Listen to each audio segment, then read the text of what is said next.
సాన్వి గట్టిగా క్లాస్ కొట్టదు. ఎందుకంటే మనకి వెల్కమ్ పలకడానికి మన ఊరి నుంచి ఒక అమ్మాయి వచ్చింది. యాక్చువల్గా ఇందాక ఏం చెప్పా, ఒకళ్ళు బొంబాయి అన్నారు, ఒకరు కోయంబత్తూరు అన్నారు, రాజమండ్రి అన్నారు, కానీ పెద్దాపురంలో ఎవరు చెప్పలేదు.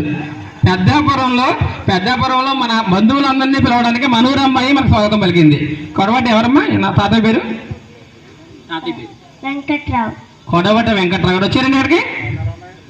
ఓకే సార్, ఒకసారి రండి పైకి రండి. క్లాస్ ఆయన కూడా కొడచ్చు. ఎందుకంటే పిల్లలకి ఈరోజు మనం సంస్కృతి సంప్రదాయాలు నేర్పాలండి. ఇలాగ